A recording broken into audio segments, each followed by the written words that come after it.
Hello, YouTube. The ingenuity of mankind has no equal, and many people think that our history is a steady movement forward, moving along a continuous line from the so-called primitive of antiquity to the advanced modernity.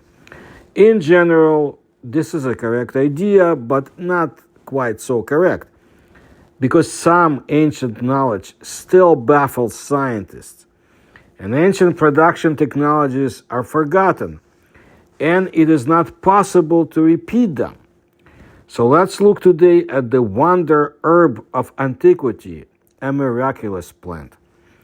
The famed ancient herb, known to the Romans as silphium, Greek silphion, is widely regarded as the first recorded instance of human-induced species extinction.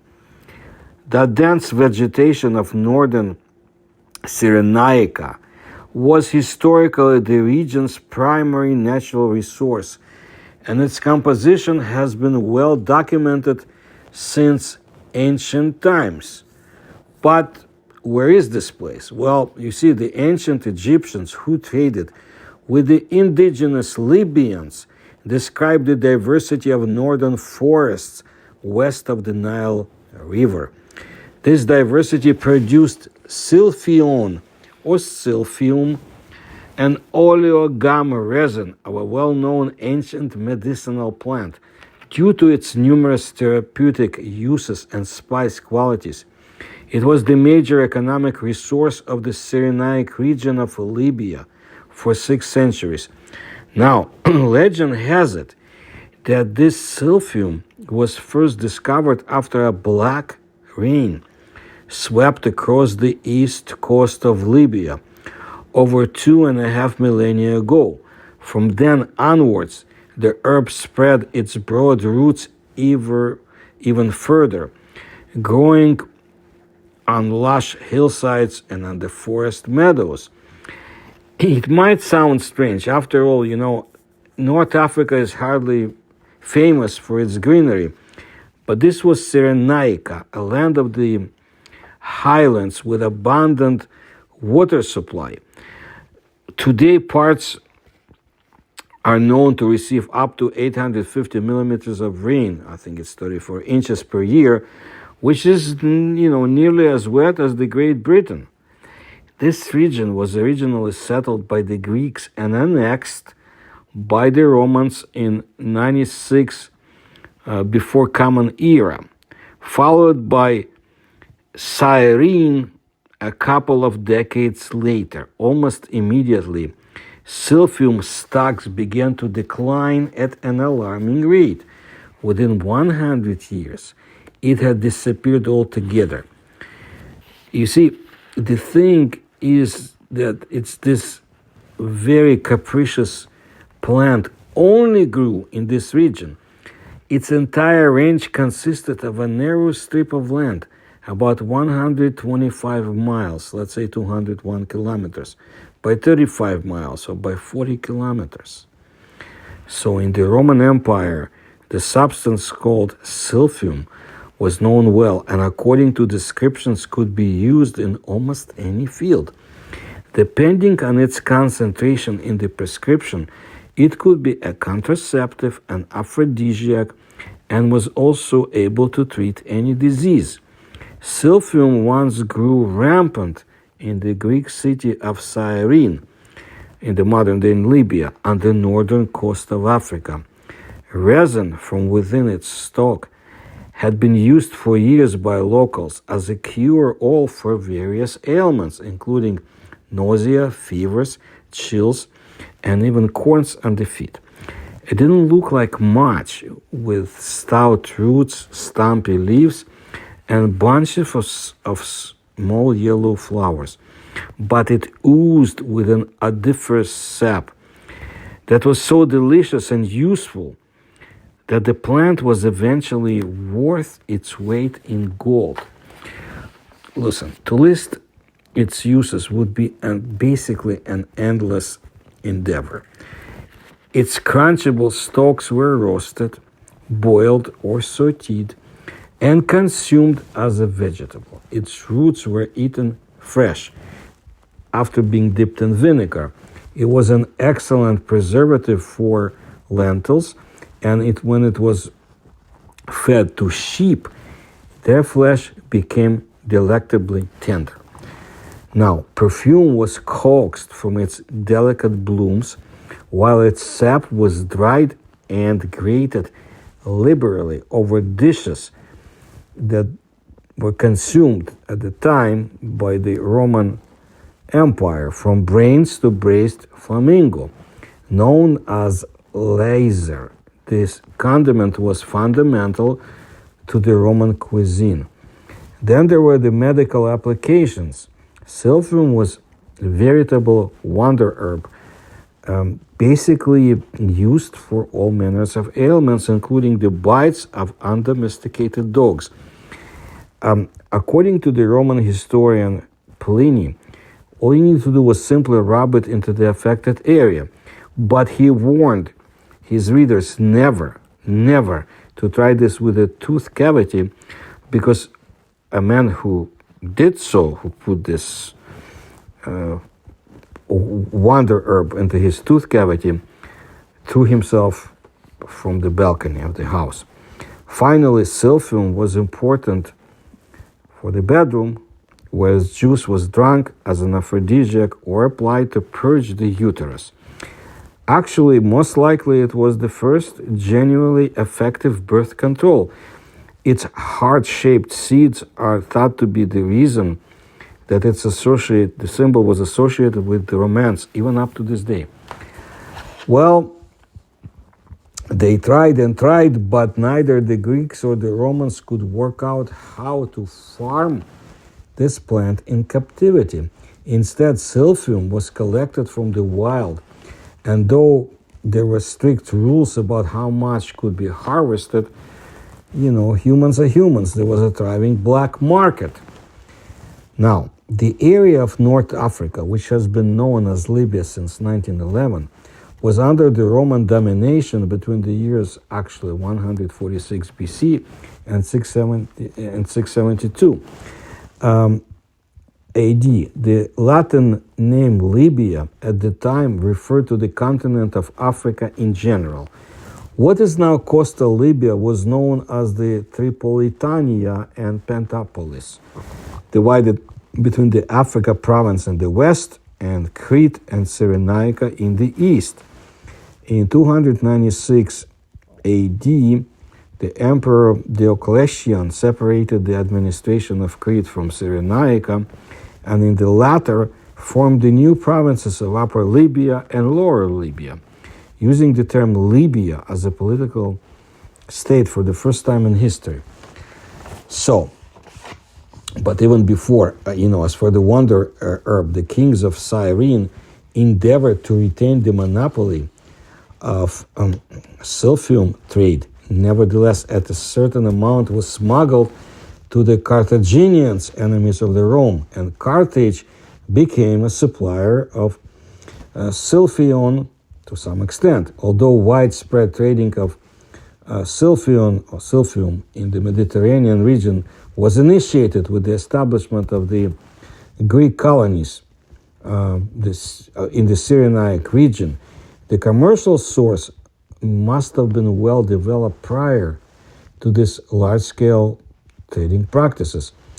And there is even some evidence, not a lot, but some, of the Minoan pictograms that suggest the presence of the silphion production in the late Bronze Age, and that would be in Crete, in the ancient Minoan kingdom. This is very interesting. I love to research Crete, but we'll leave this for some other time. Since the natural habitat of the silphion plant was near Egypt, one might wonder about the awareness of ancient Egyptians regarding the presence and medicinal values of the silphion plant.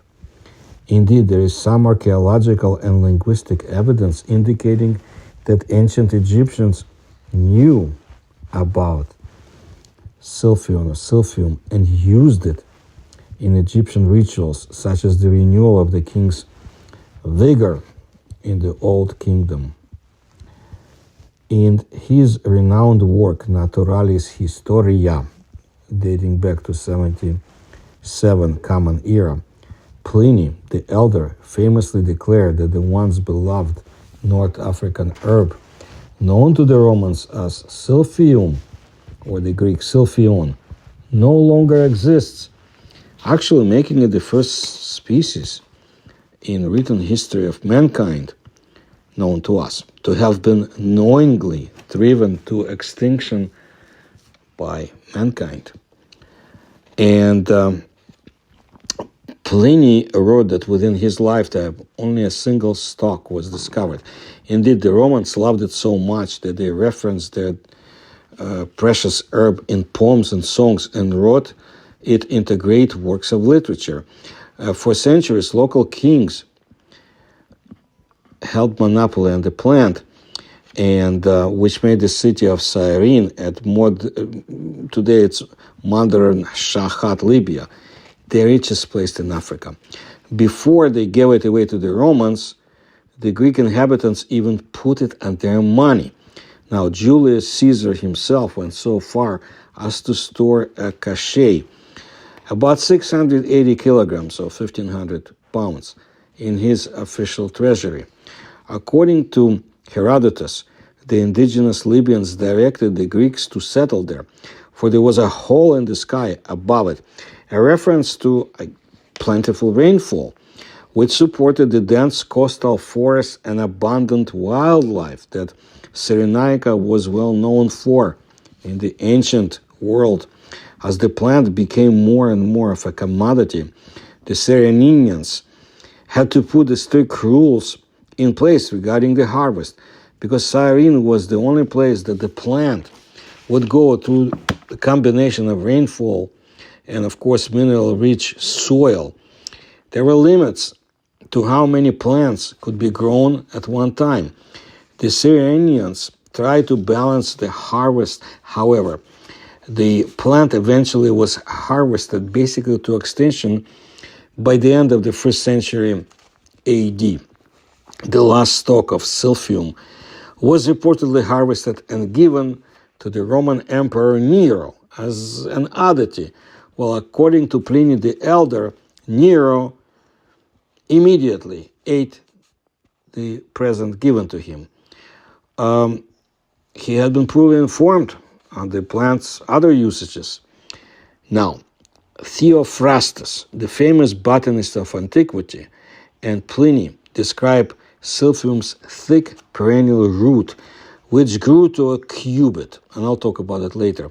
Incisions made into this root would release an ooze like milk in appearance, from which a substance known as laser, the primitive product of the silphium plant, was produced.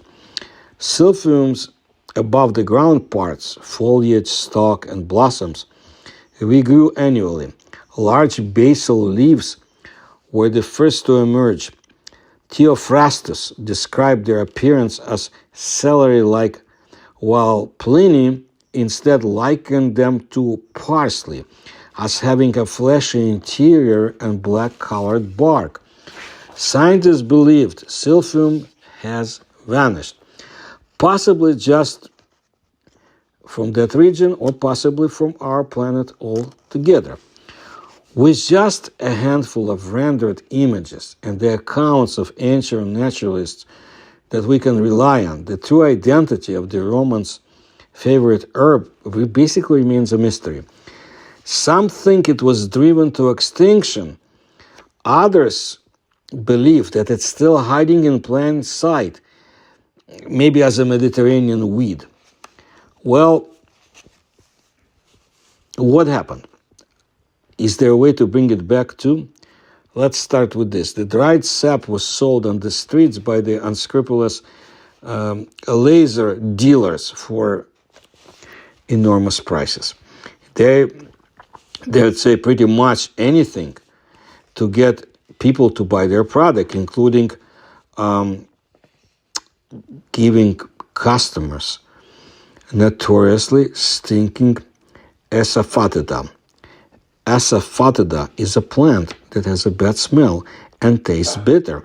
It's sometimes called devil's dung. People use asafoetida resin, a gum-like material, as medicine. Asafoetida resin is produced by solidifying juice that comes out of cuts in the plant's living roots. The spice is popular in India and Central Asia today, where it lends its garlicky notes to dals, meatballs, and various roasted vegetables. But now, as in classical times, it is known primarily for its powerful sulfurous smell, like a mixture of dung and very overcooked cabbage. In Latin, the name means fatted gum. The Romans considered asafoetida as a reasonable substitute, but some substitutions were harder to swallow than the others. Well, central to this botanical enigma is the fact that silphium couldn't be farmed, but exactly why? See, the herb intrigued even the most ancient plant expert that we know of, Theophrastus. Widely known as the father of botany, this Greek author was best friends with another genius, Aristotle, the father of biology, and he wrote extensively about the characteristics of plants. Theophrastus did not understand why it couldn't be cultivated either. He observed that plants tended to grow best on land which had been dug up the previous year. But there are several possible reasons for this. People say, those who study it, that often the issue is the seeds, but there are other explanations. The plants growing in an area can have a big impact on its soil chemistry. Farming inevitably alters the balance of elements such as magnesium in the soil, so some plants will never grow well on cultivated land. According to the professor of biology from the U.S. University of Wisconsin-Stout, who has studied the silphium mystery, wildflowers are particularly sensitive to this, and his name is Kenneth Porechko.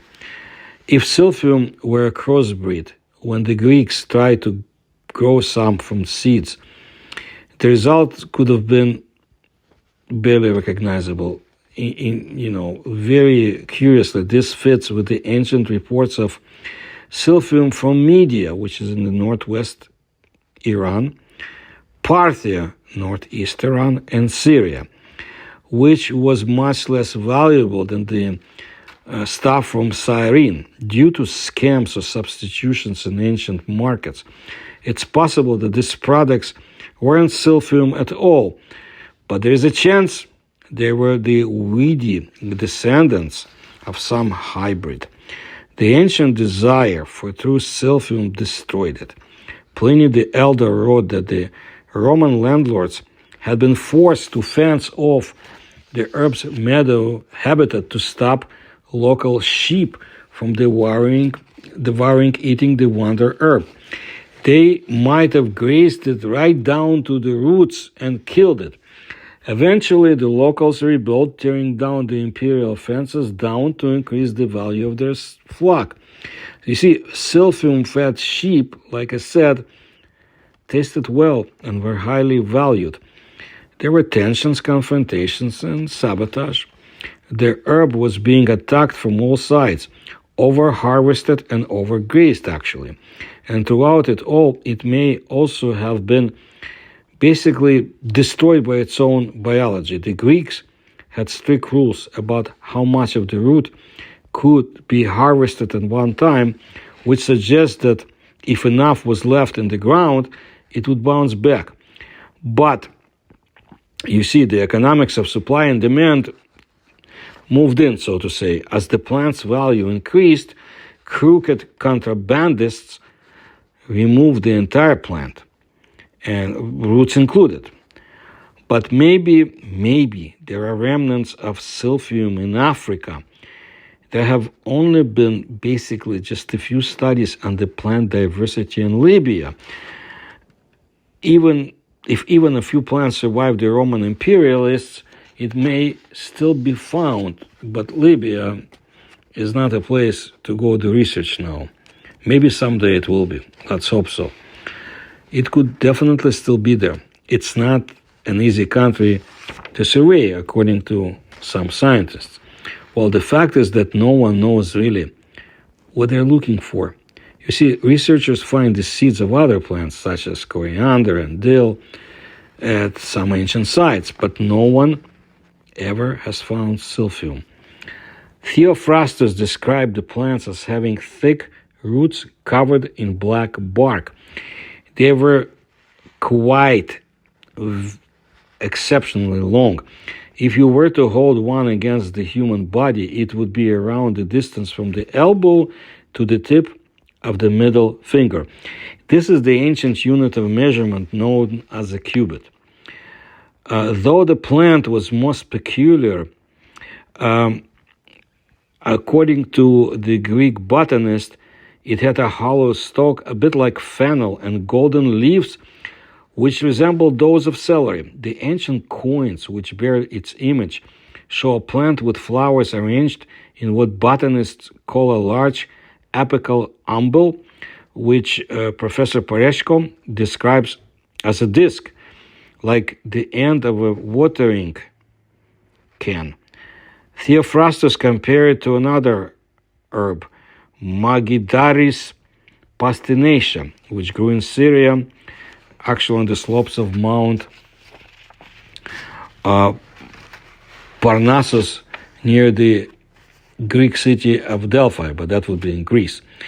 He believed both were spineless undershrubs related to fennel. The ancient Greek botanist had the right feeling.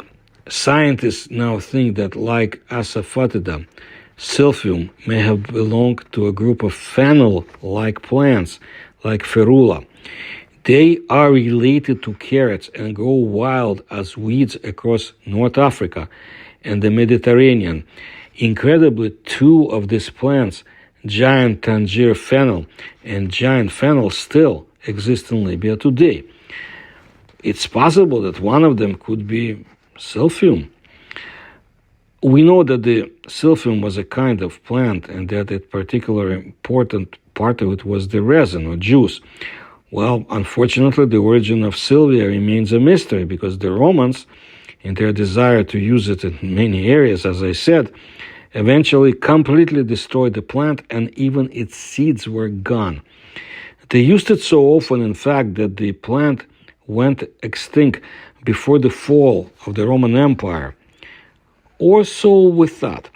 Well, as of the year 2022, a scientist in Turkey claims to have rediscovered the ancient miracle plant. Professor Mahmut Miski from Istanbul University believes that he managed to find the plant thousands of years after it disappeared from human history and 1.3 thousand kilometers from its natural habitat. According to the scientist, Ferula drudiana, growing on Mount Hasan in Turkey, is this long forgotten or vanished plant. The scientist first saw Ferula drudiana 40 years ago, after which he received a grant to study plants of this family. According to Professor Miska, the plant was found in two regions of Turkey where the ancient Greeks previously resided. In addition, the scientist compared the image of Ferula drudiana with drawings in ancient texts and on coins. He started to notice that the plants, Ferula drudiana, shared similar traits as those attributed to ancient silphium.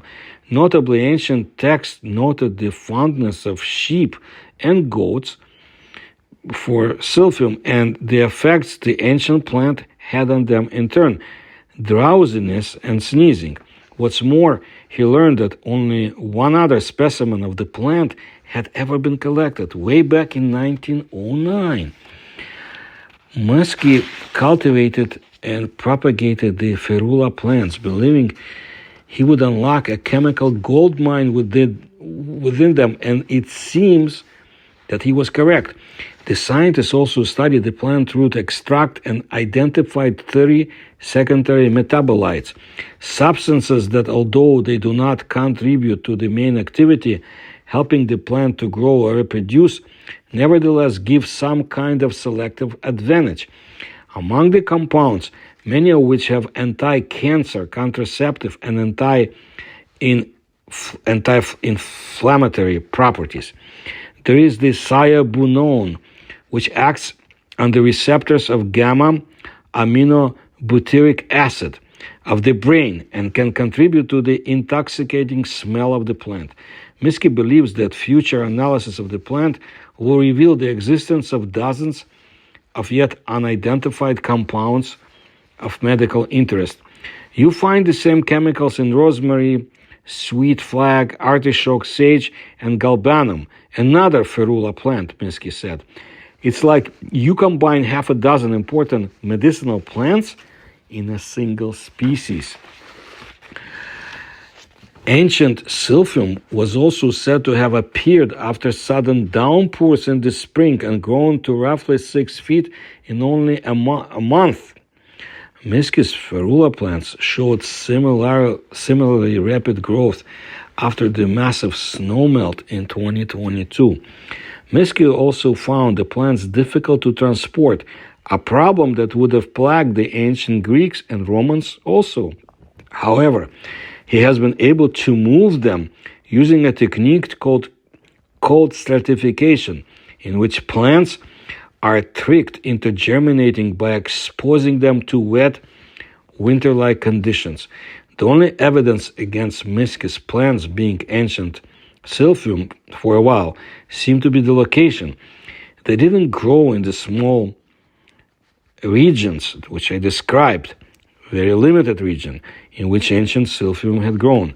However, Minsky discovered that the areas around Mount Hassan in Turkey had in fact been home to the ancient Greeks. I'll repeat it again. And they may very well have brought silphium with them. The English translation of Theophrastus' Enquiry into Plants, provided by Sir Arthur Hurt, states that silphium stalk was ferula in size and nearly as thick, which itself would be greatly inexplicit given the morphological variability with the ferula genus. However, a closer examination of the original Greek text reveals a more accurate translation, which instead reads narthex in size. The name narthex refers specifically to a known species, Ferula communis, whose stalk reaches 2 to 3 meters in height and 3 to 7 centimeters in diameter. This interpretation is confirmed by Pliny's account. Most likely he sourced it directly from Theophrastus, stating that silphium's stalk was like that of a fennel giant and of similar thickness. Giant fennel, like narthex, is a common name used only in reference to Ferula communis. So there is hope that the ancient wonder herb has not been wiped out by the Roman Empire and will help the earthlings in the 21st century. Some years ago, I made a video about the very interesting plant from the Eurasia, from the Far East. And you can find this and a few other videos in my collection, and I will continue telling you about very unusual botanical entities. And not only that, I need to tell you about some very interesting substance that I recall from many years ago. People were wild about in the Soviet Union, and it comes from Central Asia. But that's in the future. If you like my research and you can support me, you can find the links on how to do it in the description to this video. And please like my videos and tell others about my channel. Thank you so much.